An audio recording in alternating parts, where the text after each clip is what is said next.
gods, angels, aliens, or ordinary men with incredible knowledge and wisdom. Nobody is sure.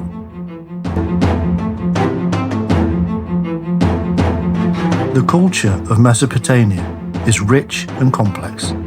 Historians have been slowly unraveling their secrets.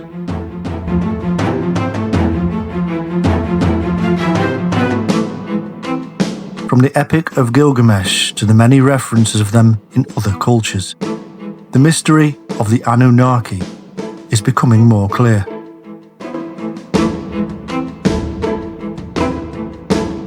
To Western eyes, their ways are strange.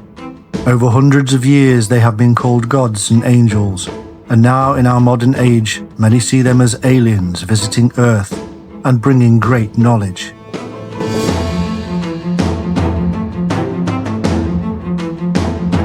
The truth of their real origin and purpose is much more bizarre and amazing than anything previously believed.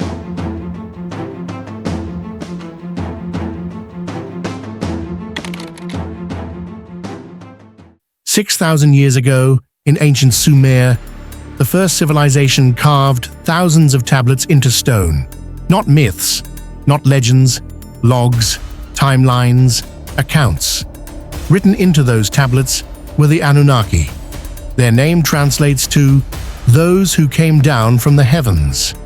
According to the texts, the Anunnaki arrived from the sky, from a distant world called Nibiru, a planet with a long orbit through our solar system.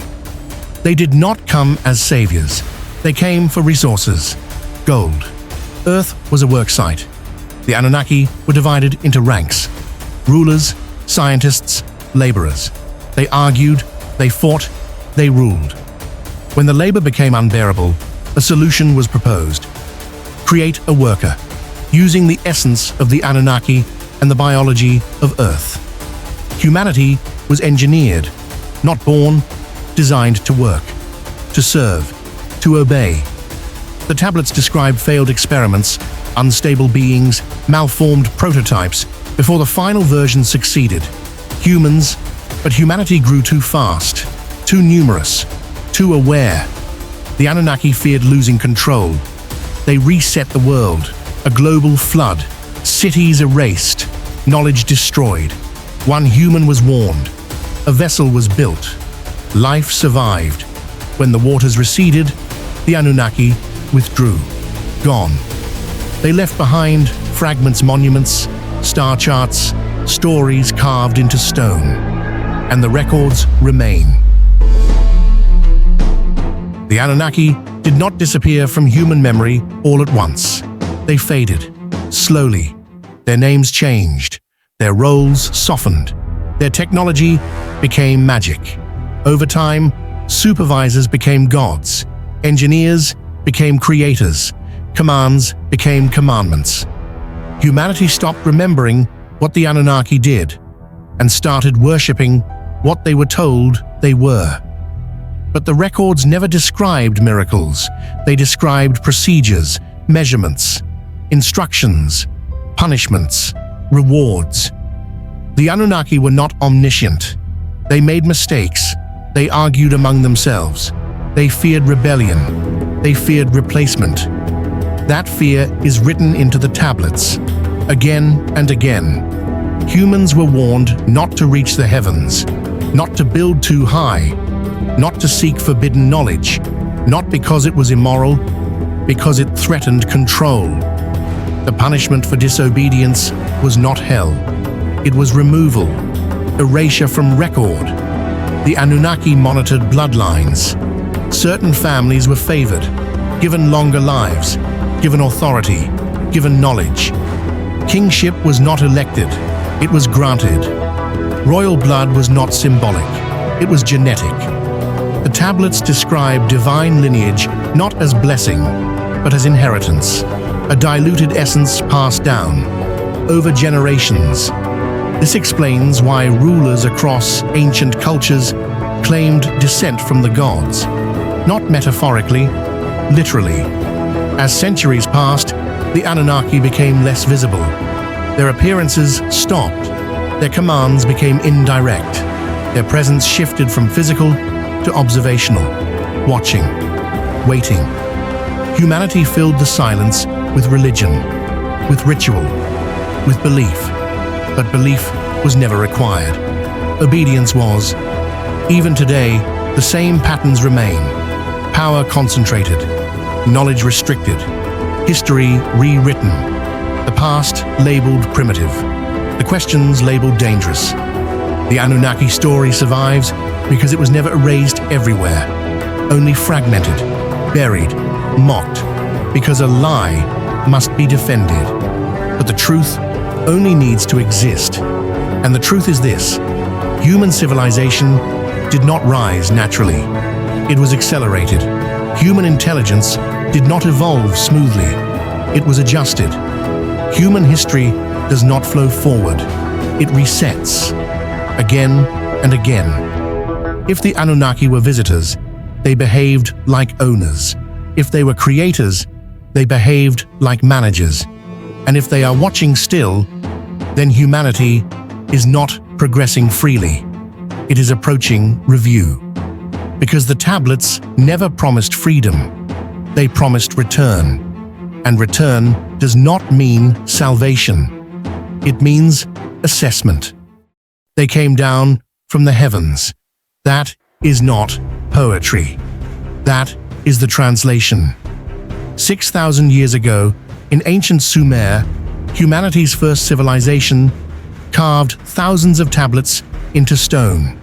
These were not myths, they were records, and written into those records were beings called the Anunnaki. Their name means those who came down from the sky. The Sumerians did not claim to invent writing, mathematics, astronomy, or law. They said these things were given to them by the Anunnaki. According to the tablets, the Anunnaki came from a distant world called Nibiru, a planet with a long, violent orbit that passes through our solar system. They did not arrive as gods. They arrived with hierarchy, with ranks, with authority. Earth was not sacred. It was a work site. The Anunnaki came for resources, gold. Mining the planet was difficult.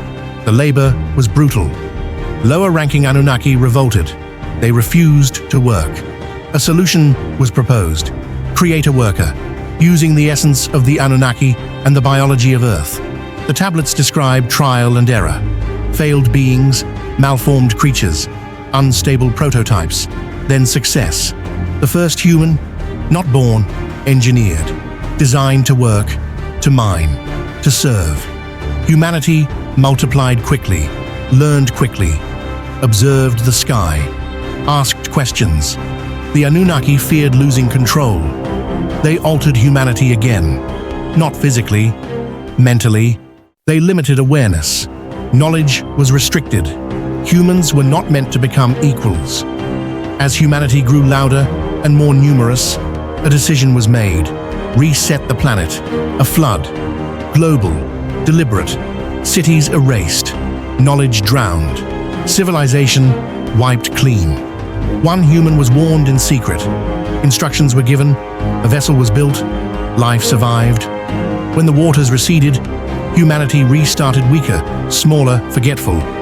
But memory survived, stories passed down, rewritten as myth, preserved as religion.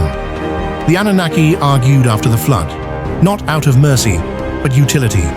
Humans were still useful, rules were imposed, limits enforced, knowledge forbidden. Then the Anunnaki left, not destroyed, not defeated. They withdrew, they returned to the heavens.